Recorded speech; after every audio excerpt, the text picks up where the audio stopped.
people who have a fated connection, or two people who were meant to cross paths.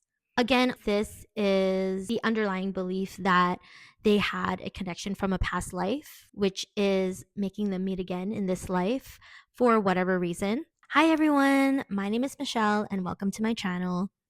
Today's video is a little bit of a tangent from what my normal content will be around, but I recently watched Christopher Nolan's film, The Odyssey, and as everyone else online has been buzzing about it, I was buzzing about it after I watched it. I probably spent the last week binge watching videos about the Odyssey. I started off watching interviews with the cast, Matt Damon, Anne Hathaway, Tom Holland, Zendaya, Robert Pattinson, interviews of the cast and how the set was and stuff like that. That was super interesting. And then eventually that kind of ran dry. I started watching videos on the historical context around the Odyssey, which was super interesting. And then eventually I landed on Emily Wilson's interview about how she translated Homer's Odyssey from Greek to English. And that has inspired this video. For anyone who's interested in watching that interview with Emily Wilson, I have the link in the description below. That being said, I don't want to clickbait you. If you were looking for a review or a summary analysis type video on the Odyssey, this is not it. If that's what you were expecting, I just want to put that out there up front. But I will be sharing my thoughts about the Odyssey at the end of this video if that's something that you'd be interested in hearing. I'm not an expert or anything. I'm literally just a layperson who watched the Odyssey. But back to Emily Wilson and her challenges with translating Homer's Greek poem into English. She talks about linguistics and meanings that are not easily translatable into the English language due to the phonetics of the words and also due to the cultural context of certain sayings or ideas. If you have the native tongue of a certain language and you're immersed in that culture, you kind of understand without explicitly saying.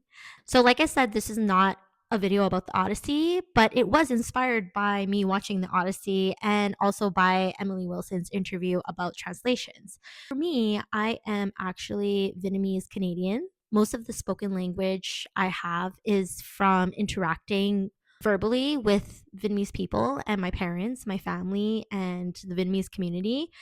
I would not say that I am super fluent because I can't read and write in Vietnamese. And if you gave me a poem written in Vietnamese or even recited a poem to me in Vietnamese, I probably wouldn't understand the deeper meaning of it. Sometimes when I listen to a Vietnamese song, I probably only understand like 60 to 70% of it, depending on how poetic the language is. If the language is pretty straightforward like it is in some of the modern Vietnamese pop, then I could pretty much understand the whole song.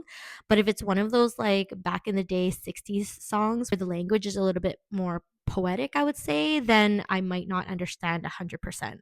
But nonetheless, I thought it would be really fun to do this exercise just because why not? After watching this Emily Wilson interview, it made me think about the Vietnamese language and whether or not there are words or ideas that can't easily be translated into English or have an English word equivalent. And I came up with a few. There probably is more. If you know of any that I don't mention in this video, please let me know in the comments below. Emily Wilson's interview, her and the interviewer specifically talk about this Greek word something. I'm not even going to attempt to pronounce it, but she ended up using the word complicated. And in choosing that word, she meticulously thought about it and she wrestled with it. And in other translations of the Odyssey, they have translated this Greek word, I'm not going to attempt to pronounce it, but this Greek word that she used complicated for in multiple words and sometimes even fabricating context according to her. And it's mostly because Homer's Odyssey was a poem. The phonetics of how the poem sounds, the beats when you read it, the lyricalness of it, I guess you would say, is just as important as the context and the words in that poem because it has to be read a certain way. It's not a novel, it's not prose. So she had to kind of translate it so that in a way it would still read like a poem with those phonetics and beats that a poem would have. So I began thinking about this, about the Vietnamese language. Are there words that are not as easy to translate into English? And so the first words that I came up with were uncle and aunt. If you're talking about uncles and aunties in your own family, there are maternal versions of uncle and auntie, and there are paternal versions of uncle and auntie. So in Vietnamese language, the maternal version of uncle and auntie is mợ and cậu, and then the paternal version of uncle and auntie is cô and chú, right? But then go and chú could also be used for your parents' friends or just people you met on the street that are around your parents' age. So, like, uncle and aunt have, I guess, a more familial tie to it, which is cultural. And English doesn't really have the equivalent because you just call your uncle or aunt on both sides, whether it's maternal or paternal, uncle and aunt, and you use the name usually like Uncle Bob, Aunt Sally. Whereas in the Vietnamese culture, rank in your family is very important, like birth order, and then also whether that family member is from your mom's side or your dad's side is very important. Well, I was thinking about that, but I was like, okay, well, yeah, that's cool, but this exercise has been inspired by the Odyssey, so that doesn't relate to what I want to talk about here. Then I kept thinking, and then I thought about maybe you and Thương, because in English, the equivalent would be love, but you kind of have love across everything. So you use the word love for a romantic partner, you use the word love when you talk about your children, you use the word love when you talk about your friends and about anybody else for that matter that you love, right? There's no differences. Whereas in Vietnamese, there's yêu, which is mostly for your romantic partner, and there's thương, which is basically everything else. So you wouldn't really say that you yêu your kids. You would say that you thương your kids. Because in that context, even though in English they both do mean love, but they're contextual. Like, you is usually something that you would say to your romantic partner. Like, I would tell my husband, em yêu anh, like, I love you, but he's my romantic partner. I don't know if it's right to say em thương anh. I guess you could say that too, but it's not really common for a romantic partner. But I would say I thương my kids. Excuse my Vitlish here. But yeah, you would say mẹ thương con or má thương con. So you would say that you love your kids in that way, but you wouldn't necessarily say mẹ yêu con. That just sounds wrong, right? I don't know how else to explain it. Anyways, so yeah, I was thinking about that, and still I wanted to find a different word, something that has more, like Odyssey inspired. So I kept thinking. And then I came up with this saying that my dad used to say a lot. My dad would love expressions and sayings in the Vietnamese language. Like I said, I was born and raised in Canada and I don't know how to read and write in Vietnamese, but a lot of the things that I've learned are through just speaking to my parents and having them explain different things to me. So, another phrase I thought about is something that my dad used to say. He was like an expressions guy, he was a sayings guy. There are a few sayings that I have up my sleeve from him, but one of the things that he used to say was si bụng ta ra bụng người, which literally, if you translate it in English, means infer other people's bellies from our own bellies, which ultimately means you think this of others because you yourself have these thoughts. Like, since you have the tendency for jealousy, you may think that someone else's actions could mean that they're jealous. Or, since you lie, other people likely lie. It's almost like projecting one's own thoughts and feelings onto others. Because you feel it, you think everybody else feels it. Or because you think it, you think other people think it too. So I'm going to say the saying again, and I want you to listen to the phonetics of the words. Si bụng ta ra bụng người.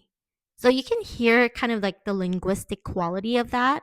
And so when you translate it directly into English with to think with your belly, out comes other people's bellies, like, it doesn't sound as nice. It doesn't have that same linguistic quality, that poetic quality to it. And I'm sure when Emily Wilson was translating Homer's poem, the Odyssey, from Greek to English, she ran into this a lot, where the linguistic quality of Homer's poem in Greek could not easily be translated with direct words from English. And even if it could get directly translated for words in English, it didn't have the correct lyrical rhythm that the Homer poem had.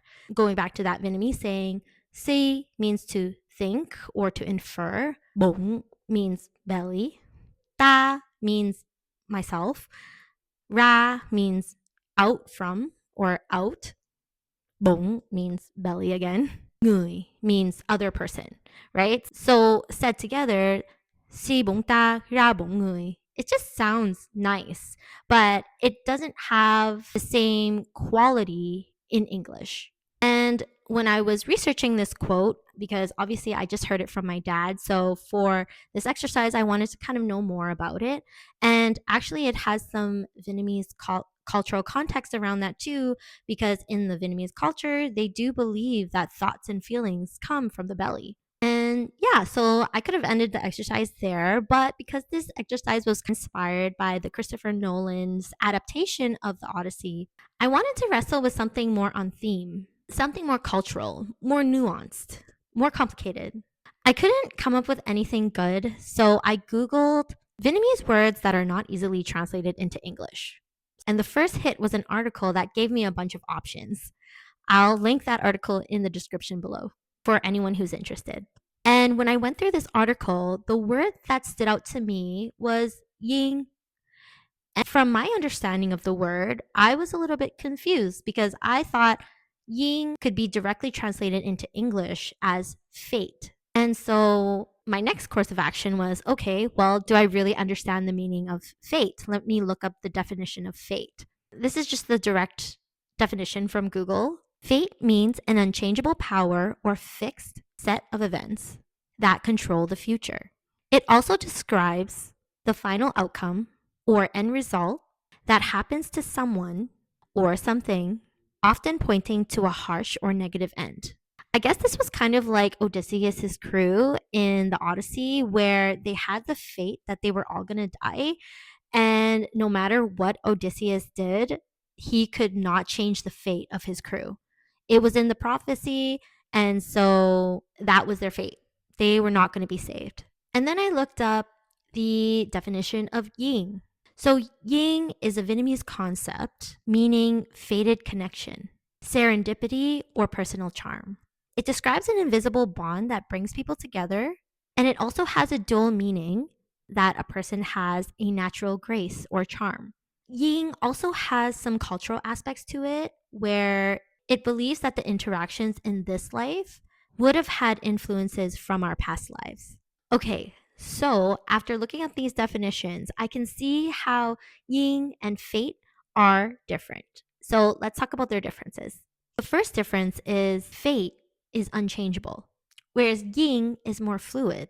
Fate implies a rigid, predetermined outcome, whereas yin is more like an open door.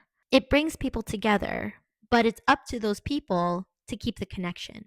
Yin can be used as a connected fate. Yin also has a dual meaning, so it can also be used to describe someone's grace or charm, where someone is just easily to be around, a natural warmth to them. When someone has an easy smile, you could say that person có yin, which meaning have yin. This person has yin, as in has charm. If you're just learning Vietnamese, please do not just ignore everything that I say in this video. So since yin is a fated connection in Vietnamese culture, it's often said two people who have a fated connection or two people who were meant to cross paths. Again, this is the underlying belief that they had a connection from a past life, which is making them meet again in this life for whatever reason. It describes a relationship where timing, circumstances, and an unexplainable bond naturally bring two people together. Sometimes children can be described as yin ne, like you have this connection to your children, and ne is kind of like debt.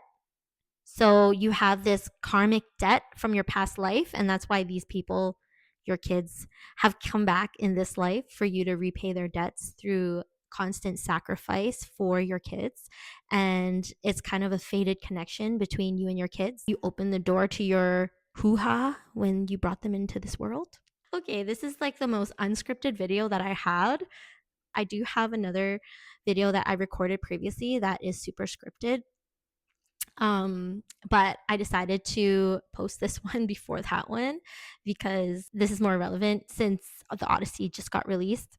Honestly, yeah, I don't know. There's so much rambling when things are non-scripted, but this video is just kind of an exercise. So, yeah. What am I talking about?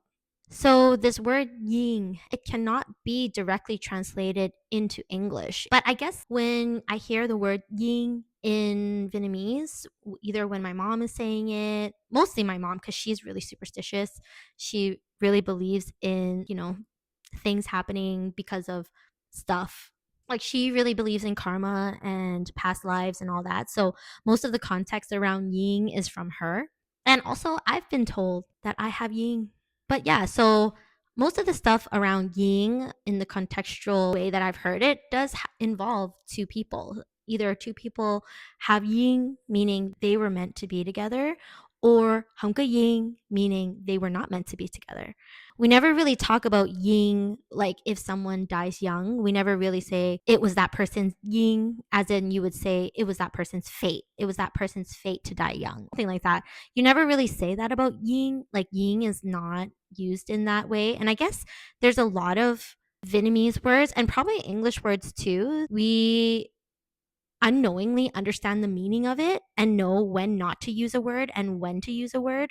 We just understand it without actually understanding it, if that makes sense. Kind of like Vietnamese doesn't have a lot of past tense words, like you know how we have like have and had, but like Vietnamese just have like not past tense words. For example, like have and had, you would just have có means have, and then không có means don't have. So like don't have would imply the past tense, like you did have it, but you don't have it anymore. Whereas English actually has the have present tense, I still have it, or had, I did have it, but don't have it anymore, right?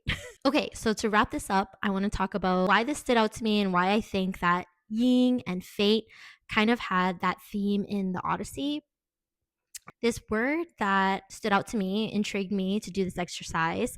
There's a lot of fate stuff in the Odyssey. So there are Zeus's mom, and I'm specifically talking about Christopher Nolan's Odyssey because I did read the Odyssey. It was an Evie Rue translation of it. I do have Emily Wilson's translation of the Odyssey in my TBR list on hold at the library, which the wait is like months out. So I won't be reading it for a long while. But I did read I shouldn't say read. It was for a university class, like art history or something. And it was the Evie Rue translation of Homer's Odyssey. And I wouldn't say read, I would say mostly skim through for my assignment. And so I remember just reading that poem, the epic poem that was like one really long, long, long, long run on sentence. And I just remember thinking, oh my God, he's not home yet. He's still not home yet. This is happening to him. More stuff is happening to him. How much can happen to this one guy before he can get home? I just remember it being really, really, really long. But obviously, I skimmed through that book for an assignment in my first year of university, which was like a decade and a half ago. So I didn't appreciate it back then. I was 18 and probably didn't care much at the time. What was I talking about again? Oh, yeah. Okay, sorry. Tangent. I'm wrapping up this video talking about Christopher Nolan's Odyssey. Thesis fate has been determined for him. The prophecies told him that everyone in his crew is going to die.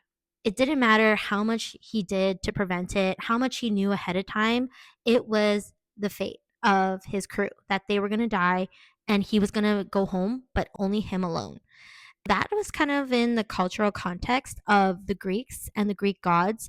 A lot of times in the ancient world, your fate and things that happened to you were out of your control. It was culturally understood that way. Whereas ying is kind of, I thought, was a similar word as fate.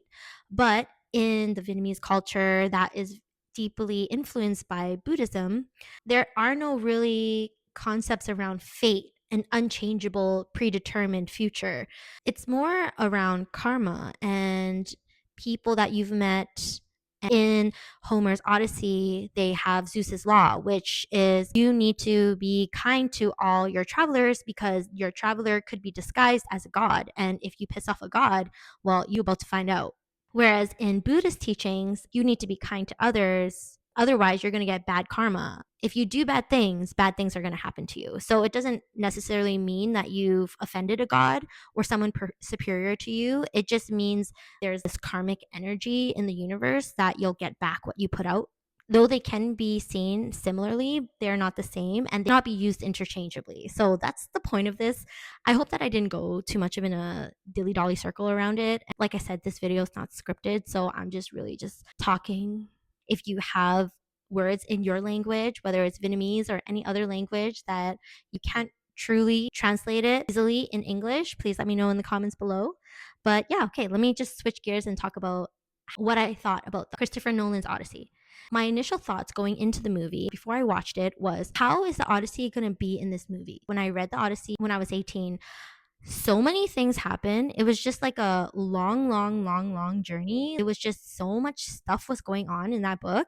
And I was just like, okay, I know the film is 3 hours, which is pretty long for a Hollywood film, but still, even in 3 hours, how was this going to play out on the screen without it feeling super draggy, super boring, super yawn? Because it was just a lot of repetition in the book. Like, there's a lot of things that happened to him, tragic things that just kept going on and on that kind of made me feel in my 18-year-old self, when is this guy gonna get home? Seriously, I just need to finish my assignment. He's never gonna go home, is he? So that was my thoughts. And I remember telling my sister and my niece, who I went to go watch the movie with, prepared for a movie that is about this guy who wants to get home and just has so much stuff happen to him, and it's taking him a really long time to get home.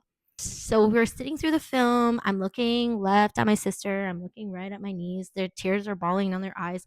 This movie had emotional impact. It was not like when I read the Odyssey back in my first year university class. Christopher Nolan Odyssey is a Hollywood film. It has story. It has emotional resonance. Zeus is traumatized from his experiences, from the choices that he makes as a leader. And so I think that it was really smart for Christopher Nolan to pick one aspect of the Homer poem and turn that into a film. The aspect of Zeus's law, the hospitality thing, and also to change Odysseus's, not change, but to adapt Homer's story around that central concept of Zeus's law and how Odysseus more than once disobeys that law and consequences that happen to him. It made for a more cohesive film. I spent a lot of days watching videos and experts talk about the Odyssey, and a lot of people don't agree with certain choices that Christopher Nolan made, how he left out a lot of the gods, and how his character in Christopher Nolan's film was very straightforward. He was a leader, he had to make choices, and those choices traumatized him. But I could say that was a stylistic choice for Nolan. I mean, when Nolan is at the end of his career, he can look back on all his films and be like, yeah, that's a Christopher Nolan film. And that is his artistic signature. Batman, Interstellar, Oppenheimer. All those films have a similar stylistic sense to it. So this adaptation of the Odyssey is not just an adaptation to honor Homer's work. It's actually an adaptation of the Odyssey to express Christopher Nolan's artistic abilities. And I think he did a really good job. I really liked the film. It didn't drag at all. There was a lot of action. I told my husband, I was like, honestly, I don't think you should come watch the movie because I don't think it's something that you'd be into. But I feel bad now because I think he would have liked it. There was a lot of action and there wasn't as much nuance in it, which I think was good for a modern audience, someone who has never read the Odyssey, like my niece, for example. She really enjoyed the film, and I think just for the wider audience, it was a good movie. And I enjoyed it very much. I want to watch it again. Maybe I will after I read Emily Wilson's Odyssey and refresh on some of the things that happened actually in the Odyssey. Read it intentionally instead of just skimming through pages to find a paragraph that I can use for my essay. Just go through it intentionally, and then maybe I'll watch Christopher Nolan's Odyssey again, like later in the future, and then maybe I'll have more thoughts about that. That's the end of my video. If you have any thoughts or comments about anything that I said in this video, please leave it in the comments below. I would love to create a discussion around this. Other than that, I'll see you next time. Bye bye.